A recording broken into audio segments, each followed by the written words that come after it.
সারা বাংলাদেশের 18 কোটি মানুষ আজকে মহান আল্লাহ তাআলার কাছে একটি বিষয়ে ফরিয়াদ করছে যে আল্লাহ, তুমি আমাদের দেশনেত্রী বেগম খালেদা জিয়াকে সুস্থ করে আমাদের কাছে ফিরিয়ে দাও, যাতে তিনি বাংলাদেশের মানুষের জন্যে তার নিজের জীবনকে বাজি রেখে যে সেবা করে গিয়েছেন তিনি যেন তা অব্যাহত রাখতে পারেন। আপনাদের মনে রাখতে হবে, একটু আভাস দিয়েছে শরাফত আলী সপু তার বক্তব্যে। চলুন আজকে থেকে আমরা প্রায় ৪৪ বছর আগে ফিরে যাই। 1982 সাল সময়টা ছিল বাংলাদেশে, যে বাংলাদেশ গণতন্ত্রের জন্য লক্ষ লক্ষ জীবন দিয়ে এদেশে মানুষ চেয়েছিল দুটি জিনিস, একটি চেয়েছিল গণতন্ত্র, অন্যটি চেয়েছিল এই বাংলাদেশের দরিদ্র মানুষের অর্থনৈতিক মুক্তি। কিন্তু আপনারা জানেন যে স্বাধীনতার অব্যবহিত পরে ৭২ থেকে ৭৫ যে দুঃসময়ের ভিতর দিয়ে বাংলাদেশের মানুষ গেছে, যখন মানুষ বাকশাল দেখেছিল, সেটাকে পরবর্তীকালে আমরা বলেছি বাকশাল এক। বাকশাল এক কেন বলেছি সেই ব্যাখ্যা আমি একটু পরে দেব। তো সেই বাকশাল সৃষ্টি করেছিল যারা নিজেদের স্বাধীনতার পক্ষের শক্তি বলে দাবি করত, কিন্তু তারা এই দেশকে তারা কতদূর ভালোবেসেছিল আমি বলতে পারবো না, তবে তারা একটি বিষয় ভালোবেসেছিল, যার প্রমাণ আপনারা বারবার দেখেছেন। তারা ভালোবেসেছিল বাংলাদেশের অর্থ, বিত্ত, বৈভব এবং সম্পদ, যেগুলো তারা বারবার লুটপাট করে তারা এদেশের মানুষকে বঞ্চিত করে তারা নিজের ক্ষমতার মোহে যারা অন্ধ হয়ে গেছে। নতুন এবং ফিরে আসা গ্রাহকদের জন্য নগদে চলছে ক্যাশব্যাক সহ প্রতিদিন হাজারো উপহার জেতার সুযোগ। হবে আশা আর ফেরা, সারপ্রাইজ সেরা। সেই ৭২ থেকে ৭৫-এ যে পরিস্থিতি বাংলাদেশে সৃষ্টি হয়েছিল, তার ফলশ্রুতিতে আপনারা সেই ইতিহাস জানেন। সেখানে বিপ্লব হয়েছিল। কোন বিপ্লব? সেই বিপ্লব ছিল সিপাহী জনতার বিপ্লব। এবং সেই সিপাহী জনতার ফলশ্রুতিতে এই বাংলাদেশের মানুষ তখন কার কাছে গিয়েছিল?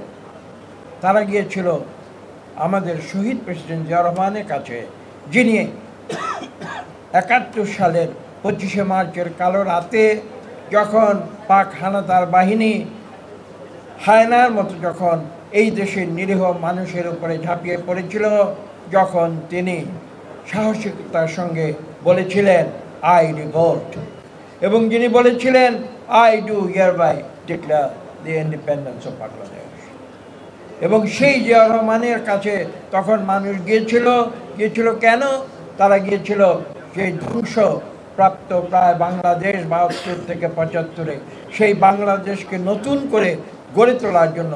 তারা শহীদ প্রেসিডেন্ট জিয়া রহমানকে ভালোবেসে আবার বাংলাদেশকে গড়ে তোলার দায়িত্ব দিয়েছিল। কিন্তু ইতিহাস সেখানে থেমে থাকে নাই। ইতিহাস সেখানে থেমে থাকে নাই। আমরা দেখেছি পরবর্তীতে শহীদ প্রেসিডেন্ট জিয়া রহমানকে যখন কুচক্রীদের হাতে জীবন দিয়ে শহীদ হয়েছিলেন, তারপর এদেশে এসেছিল একটি সামরিক শাসন। এই ইতিহাস বাংলাদেশের, সেটা আমাদের ভুলে গেলে চলবে না এই কারণে যে সেই ৮২ সালে তখন এই বিএনপি শহীদ প্রেসিডেন্ট জিয়া রহমানের অত্যন্ত বিশ্বাসী এবং তার প্রিয় যারা কর্মীরা ছিলেন, তারা তখন ভেবেছিলেন যে এই দেশকে রক্ষা করতে হলে আমাদের দেশনেত্রী বেগম খালেদা জিয়াকে এনে বিএনপির নেতৃত্বে প্রতিষ্ঠা করতে হবে। এবং শহীদ প্রেসিডেন্ট জিয়াউর রহমানের তখন যে বিশ্বাসী অনুগত যারা ছিলেন, এই ইতিহাসগুলো আজকে বলতে হয়, তারা তখন গৃহবধূ দেশনেত্রী বেগম খালেদা জিয়াকে তারা ডেকে এনেছিলেন বিএনপির হাল ধরার জন্য।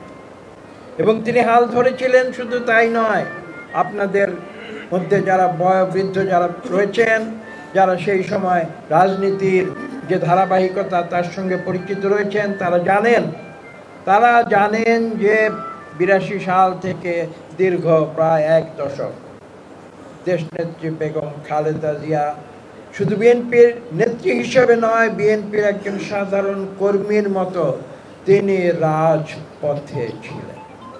রাজপথে আন্দোলন করেছেন, প্রতিবাদ করেছেন, মিছিল করেছেন, মিটিং করেছেন এবং সেই স্বৈরাচারী সরকারকে জনগণকে সঙ্গে নিয়ে উৎখাত করেছেন। তার পরবর্তী ইতিহাসের কিছুটা সপু আপনাদের সামনে উপস্থাপন করছে। এখানে মনে রাখতে হবে দেশনেত্রী বেগম খালেদা জিয়া কখনো শহীদ প্রেসিডেন্ট জিয়াউর রহমান যেমন রাজপ্রাসাদে থেকে রাজনীতি করেন নাই, দেশনেত্রী বেগম খালেদা জিয়াও কোনোদিন রাজপ্রাসাদে থেকে রাজনীতি করেন। তিনি রাজনীতি করেছিলেন জনগণের সঙ্গে কাঁধে কাঁধ রেখে, জীবনের ঝুঁকি নিয়ে। 2টি শিশু সন্তান, আজকে আমাদের চেয়ারম্যান জনাব তারেক রহমান এবং তার কনিষ্ঠ ভ্রাতা আরাফাত রহমান কোকো, আপনারা জানেন তাদের একবার ৭১ সালে তাদের 2টি ছোট্ট শিশুর জীবন বাজি রেখে এবং পরবর্তীতে ৮২ থেকে ৯০ সাল পর্যন্ত এই 2টি সন্তানকে তাদের অনেক সময় তাদেরকে দেশের কারণে তাদেরকে ভালোবাসা থেকে, মায়ের ভালোবাসা হয়তো যতটা দেওয়া প্রয়োজন ছিল ততটা দিতে পারেননি, কিন্তু দেশের প্রয়োজনে দেশনেত্রী বেগম খালেদা জিয়া বাংলাদেশের এই কোটি কোটি মানুষের সেবায় নিজেকে নিয়োজিত করেছিলেন। সেই স্বৈর শাসকের চ্যালেঞ্জ তিনি রাজপথে গ্রহণ করেছিলেন এবং সেই সংগ্রামে জনগণকে সঙ্গে নিয়ে জয়ী হয়ে সপু বলেছে এদেশে পুনরায় পার্লামেন্টারি পদ্ধতির গণতন্ত্র ফিরিয়ে এনেছে।